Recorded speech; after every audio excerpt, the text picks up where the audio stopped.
Hello everyone, welcome back once again in the 6th lecture series on the YouTube channel of Dृष्टि Tutorial Private Limited. आप सभी का स्वागत है, अभिनंदन है. एक्चुअली हमने डे 5 में आपको पर्सनल प्रोनाउन और रिफ्लेक्सिव प्रोनाउन की चर्चा डे 4 डे 5 में हो चुकी है. आज डे 6 की बारी है और आज हम लोग डिस्ट्रीब्यूटिव प्रोनाउन की चर्चा करेंगे. क्लियर है? So let's get started the class. आज हमें डिस्ट्रीब्यूटिव प्रोनाउन की चर्चा करनी है.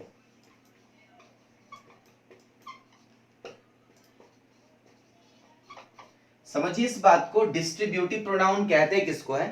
तो जैसे ये वर्ड से क्लियर आपको पता चल रहा होगा कि distributive pronouns are those pronouns actually who consider the group separately, है ना, नॉट कलेक्टिवली. इस बात को समझिएगा कि डिस्ट्रीब्यूटिव प्रोनाउन जो है वो किसी भी ग्रुप को सेपरेटली काउंट करता है ना, कलेक्टिवली नहीं करता. It means these pronouns consider the group separately rather than collectively. Got the point? समझ गए?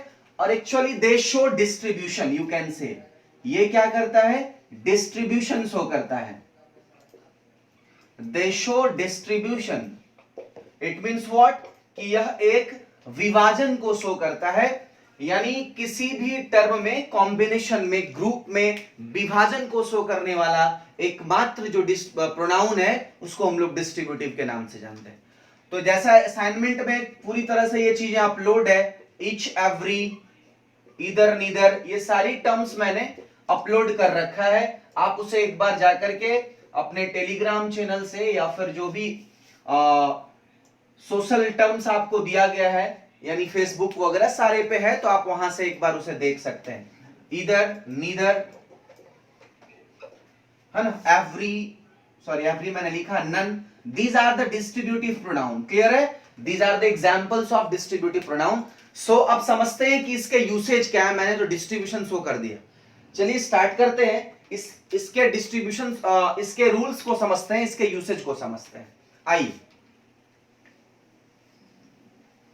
सबसे पहले इस बात को जान लीजिए, जब जब डिस्ट्रीब्यूटिव प्रोनाउन यूसेज में आता है, जब ये डिस्ट्रीब्यूटिव प्रोनाउन अपने प्रयोग में आता है, तो अपने साथ किस तरह के टर्म को प्रेफर करता है, उस चीज को ध्यान में रखेंगे.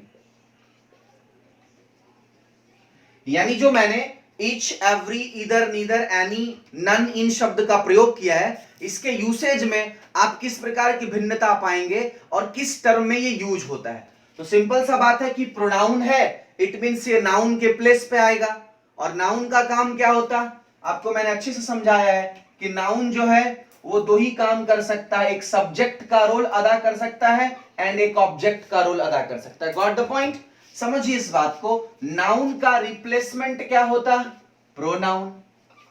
नाउन की रिप्लेसमेंट क्या होती है? प्रोनाउन. तो फिर प्रोनाउन किसका रोल अदा करेगा? यानी सब्जेक्ट का एज वेल एज ऑब्जेक्ट का. Got the point?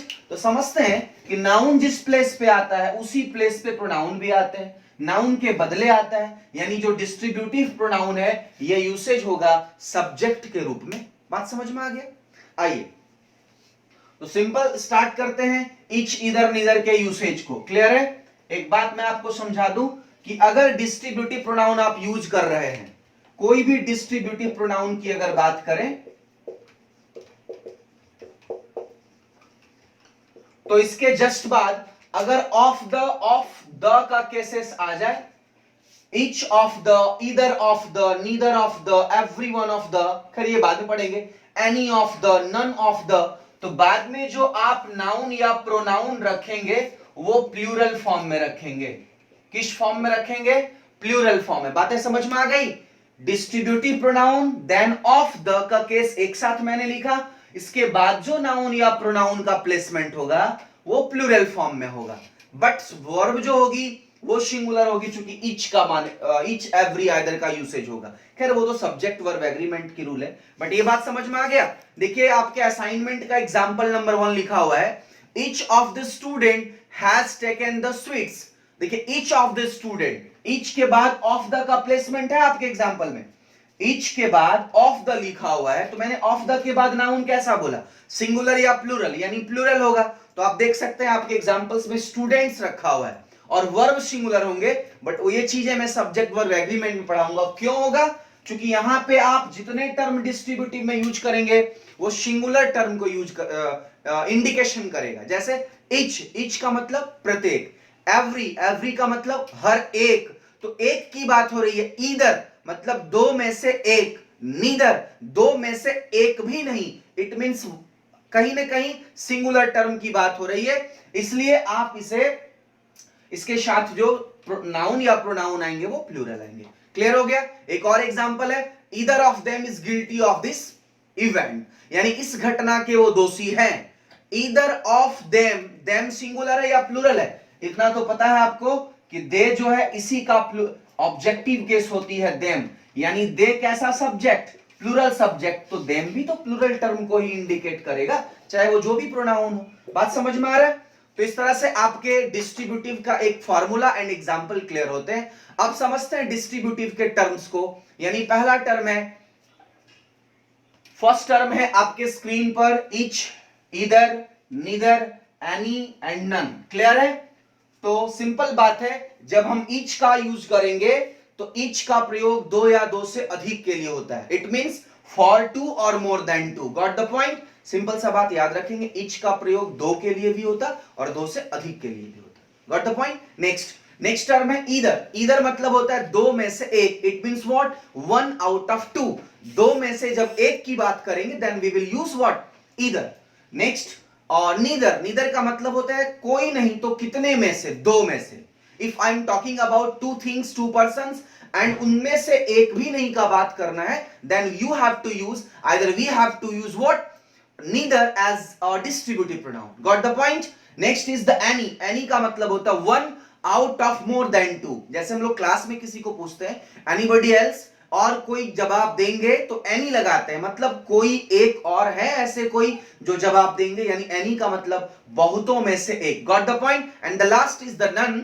नन का मतलब होता है एक भी नहीं, कितने में से? More than two. मैंने 5 किताबें लिखी, एक भी इंटरेस्टिंग नहीं है, तो नन लगाएंगे या एनी लगाएंगे? नन का प्रयोग करेंगे। मैंने कहा बहुत लोगों में से एक बंदा ऐसा था जिसने इस क्वेश्चन का रिप्लाई दिया, तब क्या लगाएंगे? एनी। बात समझ में आ गया? तो इस तरह से मैंने दो पोएम्स लिखा और वो दोनों का दोनों इंटरेस्टिंग है, तो वहां पे आप इधर नहीं लगाएंगे, वहां बोथ लगाएंगे। लेकिन दो में से एक इंटरेस्टिंग है तो इधर लगाएंगे, दोनों में से एक भी इंटरेस्टिंग नहीं है तो नीदर लगाएंगे। 5 में से एक भी इंटरेस्टिंग नहीं है, नन लगाएंगे। 5 में से एक इंटरेस्टिंग है, एनी लगाएंगे। और 2 में से एक इंटरेस्टिंग है, इधर लगाएंगे। और 5 में से 5 भी इंटरेस्टिंग है तो ईच, एवरी आप कुछ भी प्रयोग कर सकते हैं। क्लियर है? बट ईच एंड एवरी का जब प्रयोग करेंगे तो उसके यूसेज पे थोड़ा ध्यान, सेंटेंस पे ध्यान देंगे। ईच का प्रयोग लिमिटेड एरिया के लिए होता है और एवरी का प्रयोग ब्रॉड सेंस में होता है। जैसे एवरीवन इज सेल्फिश, तो हम एक व्यक्ति को नहीं कह रहे हैं, बहुतों को कह रहे हैं, इसमें सभी आ गए। बट क्लास के सभी स्टूडेंट अच्छे हैं तो अब यहां ईच का प्रयोग होगा, एवरी का प्रयोग नहीं करेंगे। Got the point? So let's कुछ एग्जांपल्स को देखते हैं। I have two, actually sentence में लिखा हुआ है I have to buy either any of these novels, मुझे खरीदना है एनी ऑफ दीज 4 नॉवेल्स, तो 4 नॉवेल की बात है तो इधर लेंगे या एनी लेंगे? सिंपल सा बताए कि जब 4 में से बहुतों में से एक को लेना हो तो एनी का प्रयोग करेंगे, इसलिए करेक्ट आंसर हो जाएगा आपका एनी। नेक्स्ट है neither oblique none of his 4 sons was able to support him, तो 4 बेटे की बात हो रही है, आप समझ सकते हैं नीदर का प्रयोग किसी एंगल से नहीं होगा, आपका आंसर हो जाएगा नन। क्लियर है? नेक्स्ट एग्जांपल नंबर 3 लिखा हुआ है नन हैज डन दिस, किसी ने ऐसा नहीं किया, none has done this, obviously किसी ने, और बहुतों में से एक भी नहीं यानी नन, इसलिए ये सेंटेंस करेक्ट है। Next is question number 4, example number 4, each of his 4 poems was interesting, each of his 4 poems was interesting, 4 poem की बात है, सभी के सभी इंटरेस्टिंग की बात है, इसलिए ईच का प्रयोग करेंगे, यानी 2 या 2 से अधिक के सेंस में ईच का प्रयोग होती है। क्लियर है? And the last example is either of his 2 sons is good at work, either of his 2 sons, 2 बेटे की बात हो रही है, उनमें से एक यानी इधर, इसलिए वो सेंटेंस करेक्ट है। बात समझ में आ गया? नेक्स्ट टॉपिक है रेसिप्रोकल प्रोनाउन, ये छोटी सी पार्ट है, मैं इसको भी क्लियर कर देता हूं। Next is the reciprocal pronoun.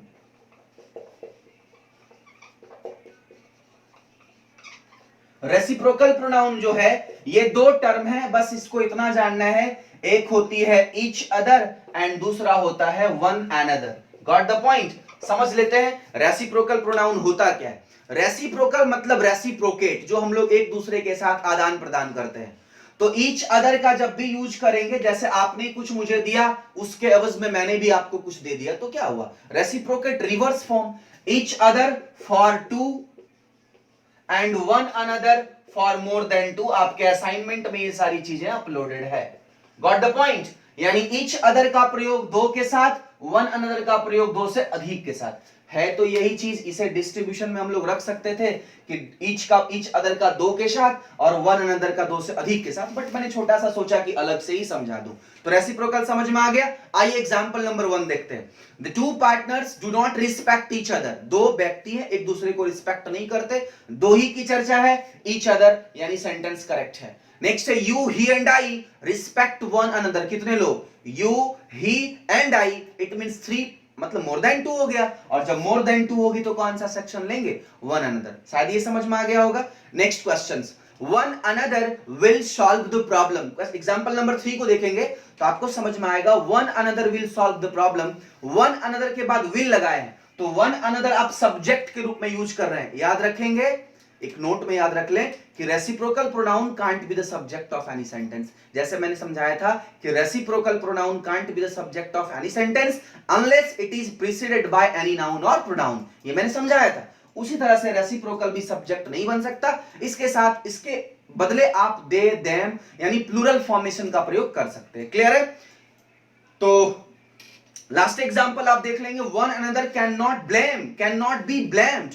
It means what? कि वन अनदर सब्जेक्ट के रूप में काम कर रहा है, इसलिए भी इनकरेक्ट हो गया। And the last example is each other will go to purchase that thing. ये भी इनकरेक्ट है। क्यों? क्योंकि आप जानिए कि ईच अदर और वन अदर को हम लोग यूसेज में नहीं ला सकते सब्जेक्ट के रूप में। Got the point? तो इस तरह से आज का सेशन यही समाप्त होता है। मिलते हैं हम लोग और नए टॉपिक्स और प्रोनाउन के और कुछ मोर कॉन्सेप्ट्स पे। Thank you very much.